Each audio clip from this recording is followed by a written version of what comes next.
السلام علیکم ورحمۃ اللہ وبرکاتہ۔ بسم اللہ الرحمن الرحیم، نحمدہ ونصلی علی رسولہ الکریم، اما بعد۔ رب اشرح لی صدری ویسر لی امری واحلل عقدۃ من لسانی یفقہوا قولی، ربی زدنی علما۔ آج کا ہمارا چیپٹر ہے قلقلہ کا۔ قلقلہ کے معنی ہیں کھٹکھٹانا، کھڑکھڑانا، ٹکرانا وغیرہ۔ نیکسٹ لائن، قلقلہ کے 5 حروف ہیں قاف، تو، ب، جیم، دال، یہ والے۔ جب ان 5 حروف میں سے کسی حرف پر جزم آتا ہے تو قلقلہ ہوتا ہے۔ جب کلمے کا آخری حرف ساکن جزم والا ہو یا ساکن کر کے وقف کرنا پڑے تو قلقلہ کے ساتھ پڑھا جاتا ہے۔ یعنی جب اس طرح ہو، کلمے کا آخری حرف جزم ساکن والا ہو تو بھی قلقلہ کے ساتھ پڑھیں گے اگر قلقلہ کے ورڈ میں سے کوئی ورڈ آئے گا، اور اگر اس طرح کا پورا کلمہ ہے اور اس کے آخر میں قلقلہ والا ورڈ ہے اور آگے آیت آ رہی ہے اور اس ورڈ پر چاہے زبر زیر پیش کچھ بھی ہو اور آگے آیت آ رہی ہے اور یہاں پر آپ کو وقف کرنا ہے یا آیت کے بیچ میں بھی وقف کرنا ہے، تو وہاں پر بھی اگر ان 5 ورڈ میں سے کوئی ورڈ آخر میں ہوگا تو قلقلہ کر کے ہی پڑھا جائے گا۔ جب حرف قلقلہ پر جزم آئے تو منہ میں حرف کے مخرج کے ساتھ ٹکرانے کا احساس ہوتا ہے۔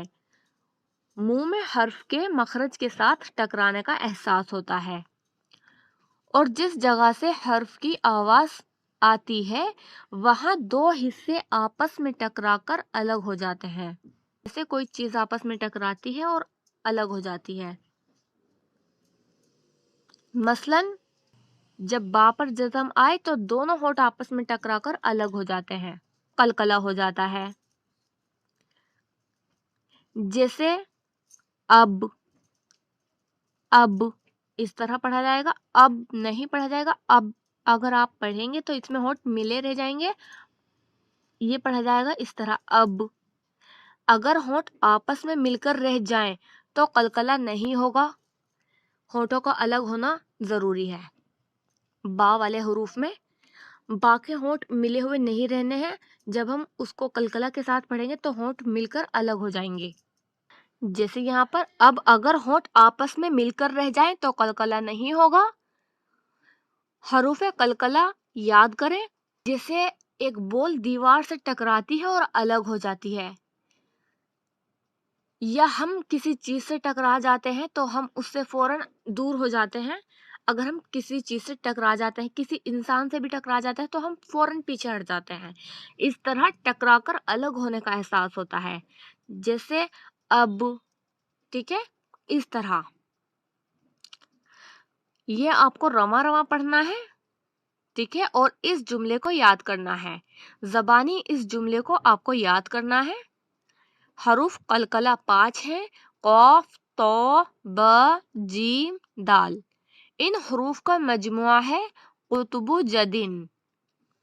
آپ اس ورڈ کو یاد کر لیں گے تو آپ کو یہ 5 حروف یاد ہو جائیں گے، قاف، تو، ب، جیم، دال۔ اس میں 5 حروف ہیں، تو اگر آپ ان میں سے کوئی ورڈ بھول جائیں اور یہ جملہ آپ کو یاد ہوگا تو پھر آپ کو کوئی کنفیوژن نہیں رہے گی۔ قطب جدن، اس کو جب آپ یاد کر لیں گی تو آپ کے مائنڈ میں آ جائے گا کہ اس میں کون کون سے ورڈ ہیں اور آپ سمجھ جائیں گی کہ یہاں پر قلقلہ ہو رہا ہے۔ تو چلیے ایکسرسائز ریپیٹ کرتے ہیں۔ میں ایکسرسائز بولوں گی اور آپ میرے پیچھے پیچھے ریپیٹ کریے گا۔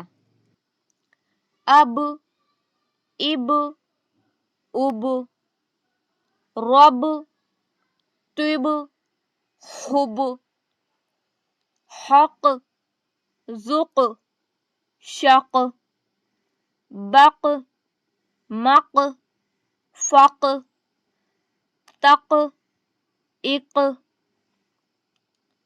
ات، تت، ست، قط، عت، غت وط اب رب لب تب طب حب حب حج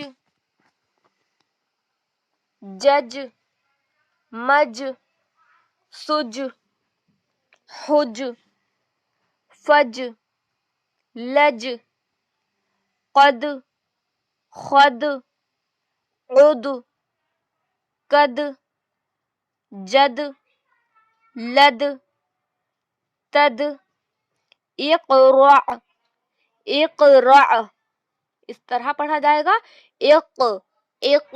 ایک نہیں پڑھنا ہے قاف کا جو مخرج ہوتا ہے اس میں قاف کی آواز آتی ہے نا تو قاف کی آواز دوبارہ سے آئے گی را یہاں پر حمزہ ہے جب بھی حمزہ پر جزم ہوگا تو یہاں پر جھٹکا ہوگا اقرا تقہر یقرد یخلق قاف پر قلقلہ ہوگا کھا پر نہیں ہوگا کھا کو ہم نارملی پڑھیں گے یخلق اقبل یخلق اقبل ایک اور بار میں سے آپ کو پڑھ کر بتاتی ہوں آپ پیچھے پیچھے ریپیٹ کریے گا اب اب اب رب طب حب حق ذق شق بق مق فق تق اق اط تط ست اس طرح کی آواز اس میں بعد میں آئے گی قط قط غت بت اب رب لب تب طب یہ تب پڑھا جائے گا اور یہ طب تو کو موٹا پڑھیں گے طب حب حب اسی طرح یہ والا ہا بھی اور یہ تھوڑا نرم پڑھا جائے گا حب حب حق حج جج مج سج حج فج لج قد خد عد قد جد لد تد اقرع تقہر یقرد یخلق اقبل ہماری ایکسرسائز مکمل ہو چکی ہے. تو شارٹ میں جو قلقلہ کی ڈیفینیشن ہوگی وہ ہوگی کا حروف کا مخارج کے ساتھ ٹکر کھا کر الگ ہو جانا. جیسے بال دیوار سے ٹکرا کر الگ ہو جاتی ہے اسی طرح حروف مخارج کے ساتھ ٹکر کھا کر الگ ہو جاتی ہے. یعنی کہ جہاں سے قاف ہمارا حلق سے نکلتا ہے تو جب ہم اس کو پڑھیں گے ذوق تو قاف جہاں سے نکلتا ہے وہیں سے ہماری آواز پہلے وہاں سے لگے گی اور پھر الگ ہو جائے گی. ذوق اس طرح ذوق نہیں پڑھیں گے ذوق ناٹ اے ذوق یہ ہے ذوق. شق اس طرح پڑھا جائے گا. ٹھیک ہے. ہوم ورک میں آپ مجھے قلقلہ کی ڈیفینیشن سنائیں گی شارٹ والی اور لانگ جو ان سی آپ چاہیں وہ سنا سکتی ہیں اور قلقلہ کے ورڈز بتانا کمپلسری ہے. قلقلہ کے ورڈز بتائیں گی اور یہ ایکسرسائز پڑھ کر مجھے سینڈ کریں گی. پھر میں آپ کو ہوم ورک سن کے اس میں آپ کی جو بھی مسٹیکس ہوں گی وہ میں آپ کو وائس ریکارڈنگ کر کے بھیج دوں گی انشاءاللہ. ٹھیک ہے. تو آج کی کلاس ہماری مکمل ہو چکی ہے. دعا کر لیتے ہیں. بسم اللہ الرحمن الرحیم. سبحانک اللہم و بحمدک نشہد ان لا الہ الا انت نستغفرک و نتوب الیک. السلام علیکم ورحمۃ اللہ وبرکاتہ.